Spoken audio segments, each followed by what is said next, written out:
Hi, Dave from Arana Physio. So we're having a look at pain behind the knee. So what is sometimes termed as anterior knee pain, patellofemoral pain, and even gets a nice Latin name of chondromalacia patellae.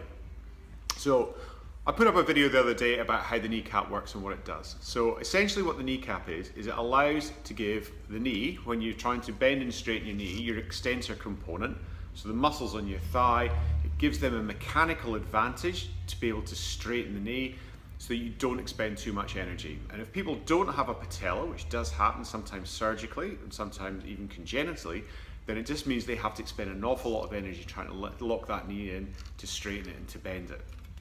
Now, the back of the patella is covered in cartilage. It's also got quite a lot of nerve fibers sitting in there, so when it does get injured, it does get very irritated and very painful. And you've also got a very fine covering of synovium in there that can be an issue as well. It tends to sit in a little groove in your femur, so if I bend the knee that way, you can kind of see there's this little valley-shaped V. So that's the bony sort of area that the patella slides up and down.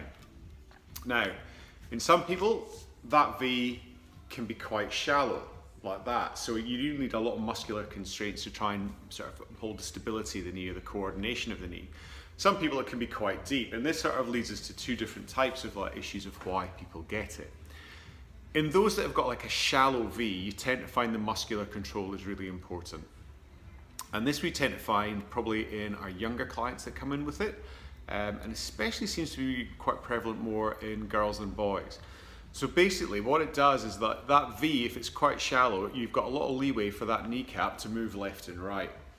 So that can create an abnormal sort of rubbing sensation on one surface, and in some people can actually mean that the kneecap can sublux at times. So these are the sort of clients that what we're looking at is that it's really important that we address their muscular control. And it's not just the control around about the knee joint, so looking especially at your quads or your extensor mechanism, and some people sort of really talk about the medial one or the inner thigh muscle, which looks like the big teardrop. There are sort of people that talk about what's called VMO, which is a fairly contentious issue because it's a very, very small reflection of a big muscle that seems to be in some people, but possibly not in others. And really, to be honest, the VMO is probably, if it does exist in some people, it's probably too small to counteract the force of the muscles on the outside. So we tend to more think about how the extensor mechanism works as a whole. But it also depends on what's happening at the hip, because if the hip's not very strong, then what you also get is with the weakness in the knee here, weakness at the hip will also cause a lot of more excess rotation. And then there's also the mechanics of what's happening at the foot, and that will affect what's happening at the lower bone, the tibia. So those three factors can be really influential in patellofemoral pain or anterior knee pain that is more related to muscle weakness and maybe a shallow groove. The other type, which is probably a bit more common in older patients and would probably be the one that I get the most, is that you might have quite a deep groove, so quite a deep sulcus in there, but you're very, very sort of tight or overactive in the muscles that surround about. And what that then creates is that creates an extra compressive force on the kneecap. So you've always got this extra compressive force pushing down the back of the kneecap, so the structures there are under constant compression and irritation and getting sore. The other ways you can get these sort of patellofemoral or anterior knee pains is sometimes we see it post-surgery.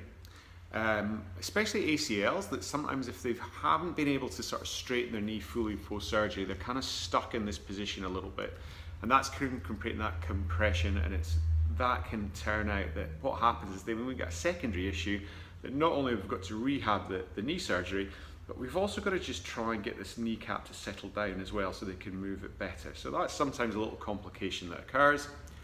And then the last one that usually happens, which sort of we hopefully don't see too much of, is from trauma. So especially if people landed and they fall, straighten the kneecap, and again, compression pushes it against, you can irritate the back of the cartilage, you can irritate the synovium, and that'll create pain. Now, the good thing with this is when you're sort of working it, these are the sort of knee pains that respond really, really well to exercise-based rehab. The compressive component do quite nicely with sort of some manual therapy to try and loosen off some of these lateral structures. Quite often very simple taping. So when we try and tape it, because what tends to happen with most of these is if the muscles are weak on the inside, you've got a stronger force than the outside. The theory being that that gets dragged out to the outside a little bit, we can actually sort of try and glide the patella into a nicer position so that when you move and bend your knee, you're actually relatively pain-free. It can settle the symptoms, and importantly, you can actually exercise and rehab yourself relatively pain-free as well. So there's a few tricks we can do with that for rehab. So that's your kneecap, and that's why it can get sore.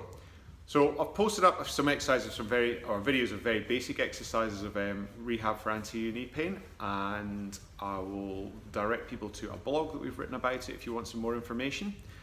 And I hope that's useful for you. I will speak to you soon. Anyway, bye-bye.